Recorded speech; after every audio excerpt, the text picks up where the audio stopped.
할렐루야. 7월 14일 금요일 새벽 기도를 시작하겠습니다.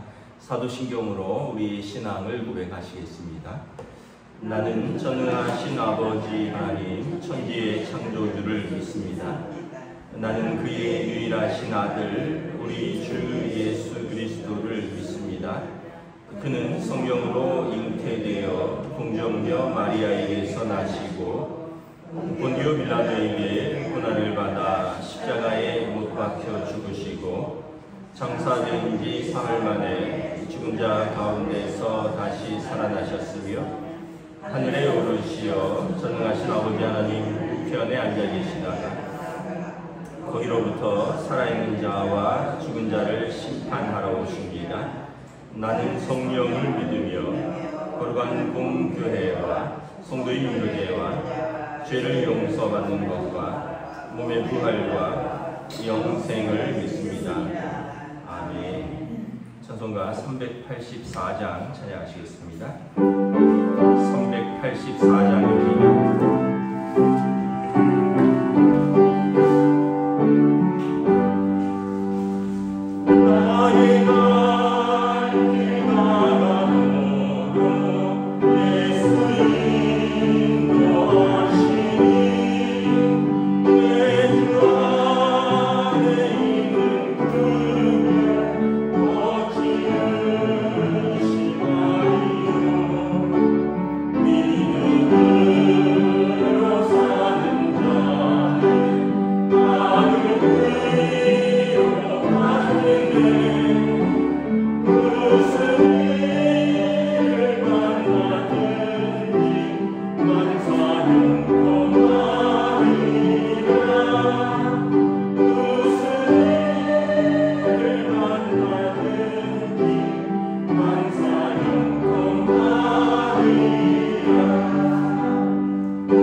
사도행전 10장 17절에서 33절까지 말씀입니다. 사도행전 10장 17절에서 33절까지 말씀입니다. 다 찾으신 줄 알고 저희 여러분들이 한 절씩 교도하도록 하겠습니다. 베드로가 본 바 환상이 무슨 뜻인지 속으로 의아해하더니 마침 고넬료가 보낸 사람들이 시몬의 집을 찾아 문 밖에 서서 불러물 때 베드로라 하는 시몬이 여기 유숙하느냐 하거늘 베드로가 그 환상에 대하여 생각할 때 성령께서 그에게 말씀하시되 두 사람이 너를 찾으니 일어나 내려가 의심하지 말고 함께 가라 내가 그들을 보내었느니라 베드로가 내려가 그 사람들을 보고 이르되 내가 곧 너희를 찾는 사람인데 너희가 무슨 일로 왔느냐? 그들이 대답하되 백부장 고넬료는 의인이요 하나님을 경외하는 사람이라 유다 온 족속이 칭찬하더니 그가 거룩한 천사의 지시를 받아 당신을 그 집으로 청하여 말을 들으려 하니라. 베드로가 불러들여 유숙하게 하니라. 이튿날 일어나 그들과 함께 갈새 욥바에서 온 어떤 형제들도 함께 가니라. 이튿날 가인사라에 들어가니 고넬료가 그의 친척과 가까운 친구들을 모아 기다리더니 마침 베드로가 들어올 때 고넬료가 맞아 발 앞에 엎드려 절하니 베드로가 이르되 일어서라 나도 사람이라 하고 더불어 말하며 들어가 여러 사람이 모인 것을 보고 유대인으로서 이방인과 교제하며 가까이 하는 것이 위법인들을 너희도 알거니와 하나님께서 내게 지시하사 아무도 속되다 하거나 깨끗하지 않다 하지 말라 하시기로 부름을 사양하지 아니하고 왔노라. 묻노니 무슨 일로 나를 불렀느냐? 고넬료가 이르되 내가 나흘 전 이맘때까지 내 집에서 제 굿이 기도를 하는데 갑자기 한 사람이 흰난 옷을 입고 내 앞에 서서 말하되 고넬료야 하나님이 내 기도를 들으시고 내 구제를 기억하셨으니 사람을 욥바에 보내어 베드로라는 시몬을 청하라. 그가 바닷가 무두장이 시몬의 집에 유숙하느니라 하시기로 읽습니다. 내가 곧 당신에게 사람을 보내었는데 오셨으니 잘하였나이다. 이제 우리는 주께서 당신에게 명하신 모든 것을 듣고자 하여 다 하나님 앞에 있나이다. 아멘. 할렐루야. 오늘 또 새날을 주셨습니다. 하나님께서 은혜와 평강으로 함께 해주시기를 축복합니다. 계속해서 많은 비가 내리는데 여러분 또 집도 잘 살펴보시고 비 오는데 넘어지지 않도록 어른들은 조심하시기 바랍니다. 계속해서 어제 말씀에 이어서 이제 베드로가 드디어 고넬료를 만납니다. 사실 어떻게 보면 고넬료와 베드로는 만날 일이 없는 사람이죠. 고넬료는 이제 로마의 백부장입니다. 이 정복자로서 그 군대의 고위 장교고요. 이 베드로는 유다 민족으로서 지극히 평범한 어부죠. 지금이야 교회에서 이제 베드로가 중요한 위치지만 그 당시에 베드로는 그렇게 중요한 사람도 아니었고 공회에 소집돼서 매맞고 감옥 가는 게 일상이었던 사람이었습니다. 그런데 오늘 이제 하나님께서 베드로와 고넬료를 만나게 해주십니다. 두 사람이 기도할 때 각각 환상을 보았죠.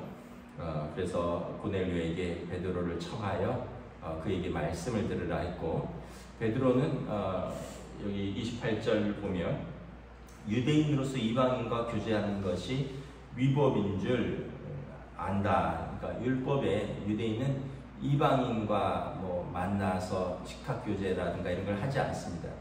왜냐하면 자기들은 거룩한 선민이고 이방인은 그 밖에 있는 사람들이기 때문에 결코 만나지 않는데 하나님께서 베드로의 편견을 깨뜨려 주셨다 그랬죠. 하늘에서 보자기 같은 것이 내려와서 각종 짐승들이 있고 잡아먹으라. 내가 율법에 의하면 깨끗하지 아니한 것은 먹을 수 없습니다. 하나님께서 깨끗하게 하신 것을 네가 왜 먹을 수 없다 하느냐. 이런 일이 3번 있고 나서 오늘 17절에 보면 베드로가 이 환상이 무슨 뜻인가 속으로 생각하는데 마침 고넬료가 보낸 사람들이 시몬의 집을 찾아서 문을 두드리죠. 여기 베드로란 사람이 있느냐.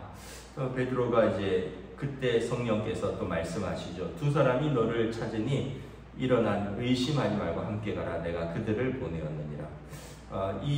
그 전에 그러한 일이 없었다면 베드로가 가지 않았을 텐데 하나님께서 깨끗하게 하시는 걸 너가 왜 부정하다 하느냐. 이 어떤 사건을 통해서 그 환상을 통해서 베드로는 내 생각으로 하나님의 뜻을 판단하는 게 아니구나 하고 순종하면서 내려가죠. 그리고 이제 내려갔더니 이제 그 사람들이 베드로랑 이야기를 나누죠. 무슨 일로 왔느냐? 우리 주인 백부장 고넬료가 이러이러한 사람인데 이제 당신을 청하여서 이렇게 오기를 원합니다. 그래서 가이사라까지 이동을 하는 거죠. 우리가 이걸 보면서 하나님께서 정하신 때에 하나님의 사람들을 통하여 하나님의 방법으로 일하신다라는 것을 깨닫습니다. 이것을 이제 주권적 섭리라고 하는데 우리의 구원을 위해서 하나님께서 하나님의 정하신 때에 하나님의 방법으로 하나님의 사람들을 통해서 일하신다. 고넬료 같은 경우, 사도 바울 같은 경우가 아주 전형적으로 이것은 전혀 자기 의지와 관계없이 하나님께서 주권적으로 일하신 하나님의 방식으로 하나님의 때에 하나님께서 일하시는 사건인 거죠. 우리 모두가 그렇습니다, 여러분. 우리 모두가 내가 뭐 예수를 믿고 뭐 또 내가 스스로 신앙생활 한 것 같지만 다 돌아보면 하나님께서 하나님의 사람들을 통하여 하나님의 때에 하나님의 방법으로 우리를 부르셨습니다. 예수 믿는 부모를 통해서 어렸을 때부터 우리를 부르시는 경우도 있고요. 또 결혼하면서 또 아내를 따라서 또는 남편을 따라서 또는 시부모를 따라서 그러면서 우리의 부르심이 있는 경우도 있습니다. 또 어떤 경우는 뭐 극심한 고난 가운데 또는 질병 가운데 하나님을 만나는 경우도 있고요.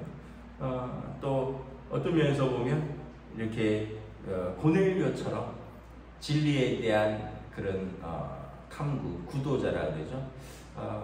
무엇이 진리인지 모르나 그러나 그 마음속에 진리에 대한 탐구가 가득한 상황에서 누군가가 친구가 또는 누군가의 한마디로 내가 전도되어서 하나님 앞에 있는 경우도 있습니다. 우리 각각 경우는 다르지만 다 하나님께서 우리에 대한 하나님의 주권을 실행하신 것이죠. 하나님의 때 하나님의 방법으로 하나님의 사람들을 통해서 우리 각자를 부르신 것입니다. 이것을 알면 우리가 하나님의 은혜가 얼마나 크다는 것을 알 수 있죠. 24절에 보면 가이사라에 들어갔는데 참 고넬료가 참 대단한 사람이라는 것을 알 수가 있습니다. 자기뿐만 아니라 그의 친척들, 가까운 친구들을 다 모아놓고 기다리고 있습니다. 그리고 25절에 보면 베드로가 들어올 때 고넬료가 또 얼마나 겸손한지 그 발 앞에 엎드려서 절하며 베드로를 맞이합니다. 여러분 생각을 해보세요. 이방인으로서 로마 군대 고급 장교고요. 베드로는 아까도 말씀드렸다시피 아무도 주목하지 않는 사람인데 고넬료는 그가 기도하던 중에 하나님께서 말씀하셨어요. 그를 불러서 하나님의 말씀을 들으라는 말씀을 한 거죠. 그러니까 하나님의 말씀을 내게 전하는 사람을 우리가 하나님 앞에서 그 말씀을 듣겠다는 거예요. 그래서 이렇게 엎드리는 거죠. 33절 하반절에 보면 이제 우리는 주께서 당신에게 명하신 모든 것을 듣고자 하여 다 하나님 앞에 있나이다. 참 베드로 이 고넬료의 이제 어떻게 보면 믿음이고요. 고넬료의 그 삶의 자세입니다.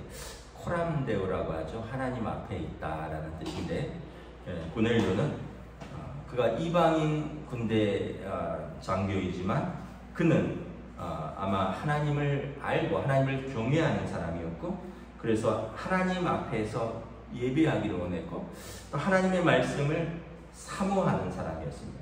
마음이 겸손하고 마음이 가난한 사람이었죠.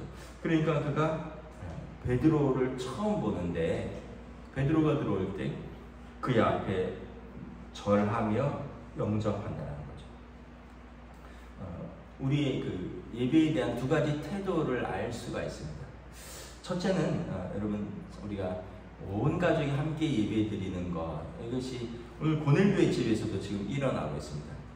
고넬료와 그의 온 집, 그리고 그의 친척들, 그리고 그가 아는 사람들 다 모아놓고 하나님의 이 구원의 초대, 구원의 잔치에 함께 참여하기를 원하는 것입니다. 여러분, 예배는 어른만 드리는 것이 아니라 아이들은 바쁘니까, 또 아이들은 또 자야 되니까 뭐 이래서 제외하는 것도 아니고, 우리 모든 사람들이 다 하나님 앞에 나와서 예배드리는 것. 여러분, 고넬료가 그 모습을 보여주고 있죠. 이제 본문 뒤에 보면 이 고넬료와 그의 온 식구들이 지금 다 말씀을 듣고요, 다 성령을 받고 다 세례를 받고 하나님의 백성이 됩니다. 이방인으로서 하나님의 백성이 되는 몇 번째 사례인 거죠. 빌립 집사님에 의해서 사마리아가 전도가 되고 에티오피아 내시가 돌아오고, 지금 이어서 지금 고넬료와 그의 집과 그의 친척들과 그의 친구들이 다 하나님 앞에 돌아오는 놀라운 역사가 있는 것입니다.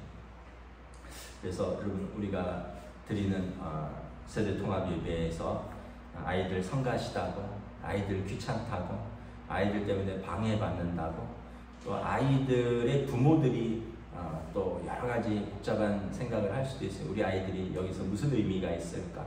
또 내가 아이들 돌보는데, 아이들 보내면은 편한데 내가 애들 데리고 있느라고 힘들고, 이런 모든 거 다 생각하지 말고 우리가 하나님 앞에서 온 가족이 예배드리고 온 가족이 구원받는 것이다. 이것을 우리가 잘 생각을 하면 좋을 것 같아요. 두 번째는 우리 예배드리는 자세인 거죠. 우리가 하나님 앞에 있나이다. 목사로서 예배를 드릴 때 자꾸 어떤 면에서 가끔 이제 다른 생각이 들 때가 있어요. 내가 예배 기획자는 아닌가, 내가 예배 감독자는 아닌가, 내가 설교자로서 그 시간만 내가 신경 쓰면 되고 다른 시간은 다른 사람들이 뭐 하나 자꾸 두리번 살피게 되고, 왜냐하면 강단에 앉아있으니까 다 보이거든요. 저분은 오늘 늦게 왔네. 저분은 왜 이렇게 딴짓을 할까? 저분은 뭐 이러면서 제가 예배자인데, 제가 마치 예배 기획자인 것처럼, 제가 마치 예배 감독자인 것처럼, 또는 제가 어떤 제 시간만 하고 나머지 시간에서는 제대로 마음을 쏟지 못하는 것이 아닌가, 스스로 그런 생각이 들 때가 있습니다. 그래서 여러분, 우리가 하나님 앞에서 항상 예배드리는 자세는 우리 모두가, 여기 보면 우리가 다 하나님 앞에 있나이다. 여러분, 성전에 나오면 그 모든 시간이 하나님 앞에 있는 시간이에요. 내 시간이 있고 하나님 앞에 있는, 하나님께서 쓰시는 시간이 있고 다른 사람이 하는 시간이 있고가 아니라 우리 모두는 다 그 시간은 하나님 앞에 있다는 거죠.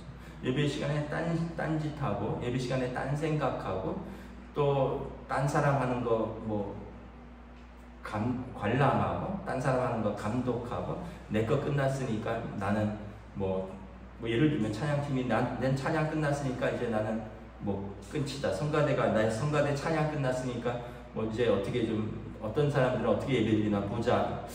기도자는 내 기도 순서 끝났으니까, 설교자는 내 설교 시간 끝났으니까, 이게 아니라 예배의 모든 시간 앞에서 우리는 다 하나님 앞에 있나이다 라고 무릎 꿇고 겸손히 우리가 엎드려 예배를 듣는다는 것입니다. 이것이 참된 예배자, 예수님께서 말씀하신 영과 진리로 예배드리는 사람이죠.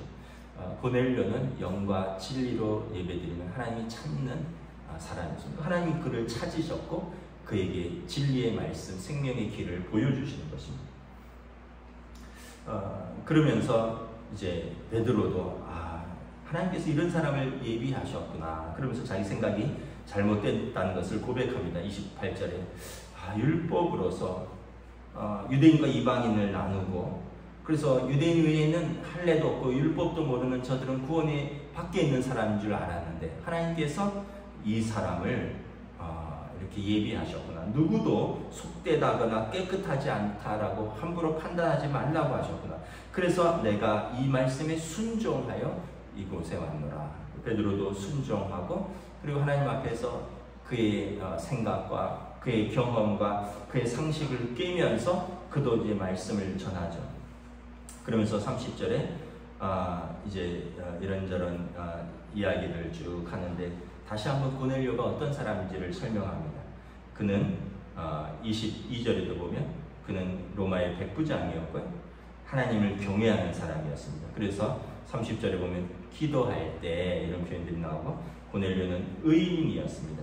그래서 31절에 보면 하나님께서 너의 기도뿐만 아니라 너의 구제를 기억하셨고 그래서 그는 의인으로서 모든 사람들의 유다 족속의 정복자로서 식민지 백성들이 칭찬하는 의인이었다라고 22절에 말하죠.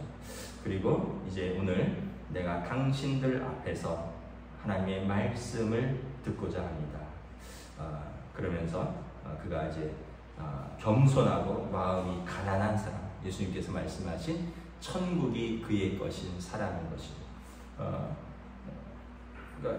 그러니까 고넬료는 그 모든 것보다 정말 그 어떤 지위, 그의 어떤 모든 이런 것이 중요한 게 아니라 그는 진리의 말씀을 듣는데 아주 겸손하고 마음이 가난한 사람이라는 것을 이 말씀 한 말씀을 통해서 그가 스스로 증거하고 그리고 그의 종들이 증거하고 그리고 베드로가 와서 보았을 때 그와 온 가족들이 함께 하나님 앞에 모여있는 모습을 통해서 이렇게 증거하고 있는 것을 바라봅니다. 무엇보다 그는 성령의 음성에 순종하는 사람이었습니다.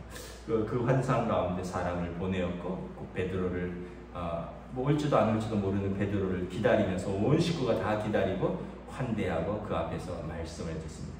그리고 하나님께서 내일 본문이지만 성령이 그들에게 임하고요. 어떤 이는 방언을 하고요. 그리고 베드로가 이 사람들이 유대인에게와 똑같이 우리에게 성령이 임하는 것을 보는도다. 세례를 받으라. 그래서 마음으로 믿어 의에 이르고 입으로 시인하여 구원을 받고 세례를 통하여 하나님과 사람들 앞에 그 믿음의 고백을 하고 하나님의 백성의 일원이 되는 놀라운 구원의 역사를 바라보는 것입니다. 말씀을 마치도록 하겠습니다. 우리가 이 짧은 본문을 통해서 많은 것을 배웁니다. 하나님의 주권, 하나님의 섭리, 그리고 우리를 향하신 하나님의 부르심, 그리고 우리의 하나님 앞에서의 경외한다는 것이 무엇인가, 그리고 사람들을 섬긴다는 것이 어떤 것인가, 그리고 그의 겸손, 또 그의 삶의 자세, 예배드리는 태도, 이 모든 것들 하나하나가 참 고넬료는 이방인이었지만 하나님께서 찾으시는 바로 그 사람이다라는 것을 깨닫고 저와 여러분들도 부족하지만 날마다 믿음으로 또 이러한 모습 앞에 한 걸음 한 걸음 나아가는 저와 여러분 되시기를 우리 주님의 이름으로 축복합니다. 기도하겠습니다. 하나님 은혜를 감사합니다. 오늘 베드로와 고넬료의 만남은 결코 만날 수도 없는 사람들이고 또 만날 이유도 없는 사람들인데 하나님께서 각자 그들을 부르시고 또 각자 그들에게 환상을 보여주시고 또 사람들을 보내셔서 하나님께서 고넬료를 얼마나 사랑하시며 그의 가족을 구원하시기를 원하신다는 것을 이 사건을 통해서 우리가 하나님의 주권과 하나님의 섭리와 하나님의 부르심과 하나님께서 우리를 구원하시는 분이시라는 것을 다시 한번 깨닫습니다. 사람의 행위로나 사람의 법으로 판단하는 것이 아니라 하나님의 사랑과 하나님의 주권의 구원의 조건이라는 것을 다시 한번 깨달으며 우리도 고넬료처럼 겸손하고 또 하나님을 사랑하고 우리의 삶에서 기도가 있고 우리의 삶에서 이웃과 세상을 섬기는 귀한 삶이 있고 그래서 하나님 앞에서 우리의 기도와 구제가 기억되고 우리가 하나님 앞에 영과 진리로 예배드리는 하나님이 찾으시는 바로 그 사람들이 우리가 될 수 있기를 원하고 또 우리 가족들이 될 수 있기를 원하고 우리 교회에서 예배드리는 우리 모든 성도들이 그러한 예배자가 될 수 있도록 성령님 인도하여 주시옵소서. 감사를 드리오며 우리 주 예수 그리스도 이름으로 기도드리옵나이다. 아멘. 하늘에 계신 우리 아버지의 이름을 거룩하게 하시며 아버지의 나라가 오게 하시며 아버지의 뜻이 하늘에서와 같이 땅에서도 이루어지게 하소서. 오늘 우리에게 일용할 양식을 주시고 우리가 우리에게 잘못한 사람을 용서하여 준 것 같이 우리 죄를 용서하여 주시고 우리를 시험에 빠지지 않게 하시고 악에서 구하소서. 나라와 권능과 영광이 영원히 아버지의 것입니다. 아멘.